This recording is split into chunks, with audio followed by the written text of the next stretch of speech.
twice as likely as women to nominate sex as the key to relationship satisfaction. So, the triggers for an affair are intricate and infinite.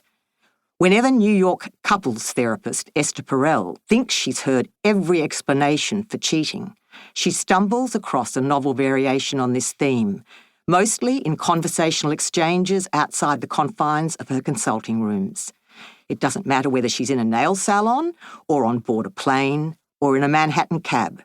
The minute she reveals her profession, people squeal and tell, whether or not in a whisper. There are no bystanders in this conflict zone.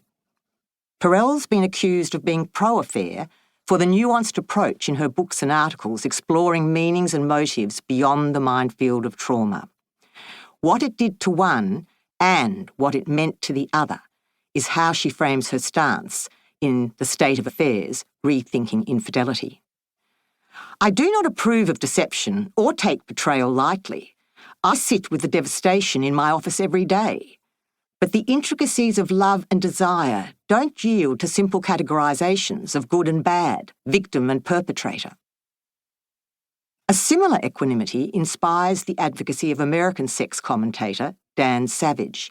He encourages couples to honour the strength of the relationship over the demands of sexual exclusivity. In an interview with the New York Times, he acknowledged the reality that two people who love each other and promise not to stray might, in fact, do this very thing, and if they do it, it should not be the end of the world. Savage asks us to recognise that some people will be monogamous, while others might like threesomes or taking lovers. Married and gay, he labels himself monogamish, to explain a way of being that honours the reality rather than the romantic ideal of relationships. His philosophy is soldered to honesty, a little flexibility, and, when necessary, forgiveness instead of exile or punishment.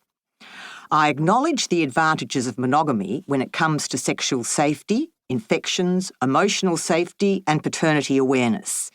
But people in monogamous relationships have to be willing to meet me a quarter of the way and acknowledge the drawbacks of monotony around boredom, despair, lack of variety, sexual desire, and being taken for granted. I didn't consult either of these specialists when infidelity mowed me down in the hallway of my home. I didn't want abstract theories to warm the recesses of my dank cave. In my funk of desolation, I didn't care for facts or research or hypotheses that might explain my husband's behaviour and elucidate how I'd contributed to our downfall. I hadn't considered monogamy a tough gig. I hadn't grasped the inherent logic of the adage, trust is a risk masquerading as a promise. For months after that cataclysmic King hit, I withstood waves of ferocious turbulence, not unlike the post-traumatic stress symptoms of returned veterans.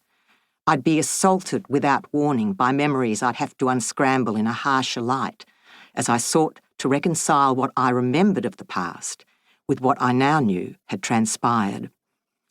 A wise literary friend discouraged me from an impetuous rush into print, which is every writer's therapeutic reflex.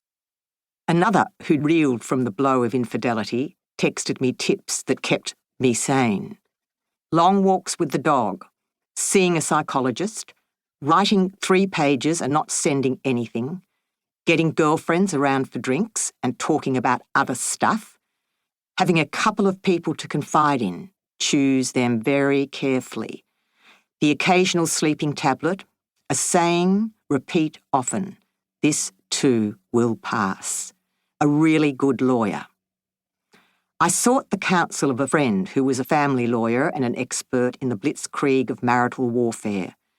Her professional insights were enriched by personal experience. She had occupied each corner of this triangle, the spurned wife, the other woman, and the adulteress. Her practice dealt with every permutation of this ancient conundrum, since infidelity is the most common cause of breakdowns in romantic relationships. She steered me away from the bonfire of court. So I smouldered in the ashes of deceit and sought relief in the discipline and distraction of the job I loved, writing long-form journalism for a magazine, scrutinising political figures,